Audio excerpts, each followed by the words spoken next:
Quite a week. The media throwing out all sorts of allegations about the firing of James Comey. First, they said the FBI director was canned after he wanted more resources for the Russia probe. But the acting FBI director said the following.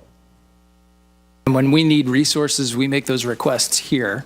So I'm not aware of that request, and it's not consistent with my understanding of how we request additional resources. I strongly believe that the Russia investigation is adequately resourced. Well, then the front pages were all about Assistant Attorney General Rod Rosenstein, how he threatened to resign, they said, over how the firing was being portrayed. But Rosenstein himself told a reporter he was not quitting and never threatened to quit. So what is going on? Joining us now to discuss it is Steve Forbes, along with Amy Holmes, Emily Jashinsky, Wendy Osefo, and Lee Carter.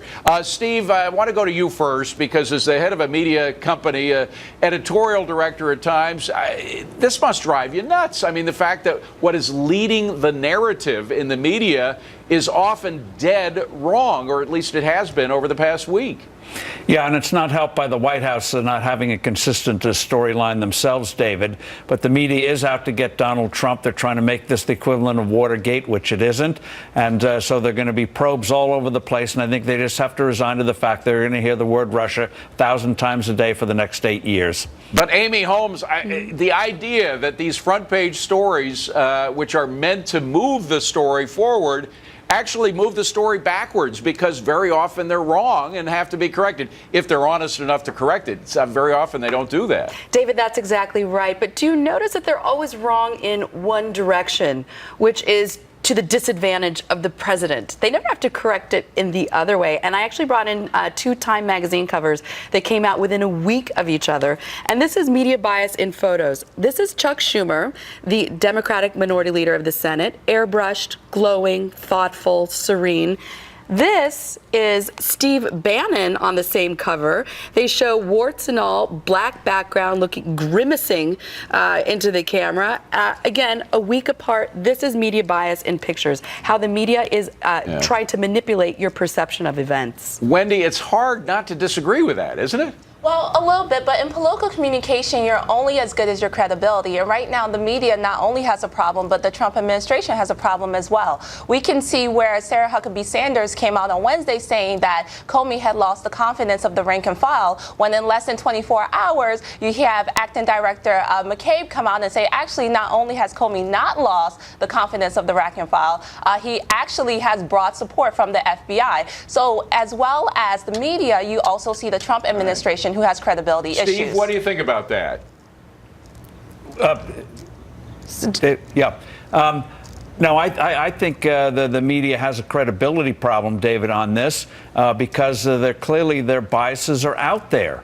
And in terms of what happened with the Assistant Attorney General, what happened in terms of the stories that came out of the White House, I think the White House did not handle the thing well. But the fact of the matter is they're trying to latch on to anything possible to discredit the president. Yeah. And I think people realize that. So if the White House just pulls back, this story is going to die on its own. Emily, I don't think they're going to pull back. I don't think that either the Trump tweeting is going to pull back or that the media is going to pull back at all. And the Congress, or at least the Democrats in Congress, seem to be fueled by all this media stuff, whether it's right or wrong. Oh, absolutely. I would not expect the media to pull back at all right now. In fact, I think what's going on is they're having this field day. They feel like it's Watergate, so they're getting really excited. I think they're getting overexcited. What we have is a recipe for, we've got these anonymously sourced stories, and reporters love doing the anonymously sourced stories. And on top of that, we have a sloppy communications team in the White House. That's not good. That's a recipe for confusion. Americans need to start taking the mainstream media's reporting with a grain of salt, taking the word from the White House with a grain of salt. We need to start getting some clear information on both ends. I don't know if that's going to happen. Lee Carter, you're a pollster. How is all this affecting the president? This has not been a good week for the president. And I was talking about this yesterday. I got all kinds of tweets from his supporters saying, how can you say that? It has not been a good week. He has not handled this very well. On Monday morning, we were having a conversation about health care. We're having a conversation about tax reform. Aetna dropped out of the Obamacare this week. This should be a huge victory week for the president and the Republicans. And instead, what are we talking about? Comey, Russia, Spicer hiding in the bushes, all of these things that are just not helping move the agenda forward. This wasn't handled well. And you cannot say it's because it's impossible to get all of your people on the same page with talking points. That's communications 101. They should all be on the same page, communicating the same message, and he needs to get a new FBI director in ASAP so that we can move forward and start talking about the issues that matter most to the American people.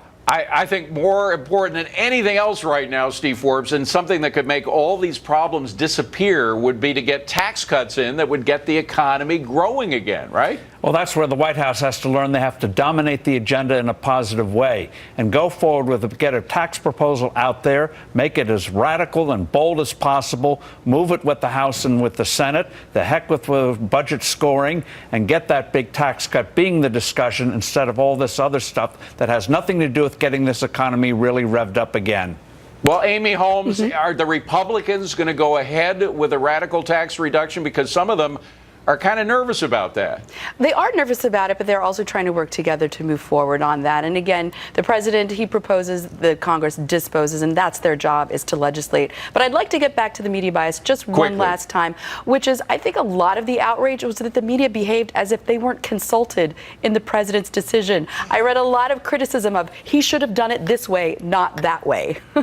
Wendy, what do you think? Well, I think that the Trump administration needs to understand that political capital is not regenerative. This is not X-Men, and Trump is not Wolverine. So he cannot buy up all of his capital, and the American people need him to be honest, and we need honesty from the media as well. Emily, 10 seconds. Yeah, I think the big thing is we've got one of the main stories is the palace intrigue, the personnel. That's just going to be gossip no matter what. So we need to move past that into substance policy, tax reform. Folks, thank you so much. That's it from the Cost of Freedom from our nation's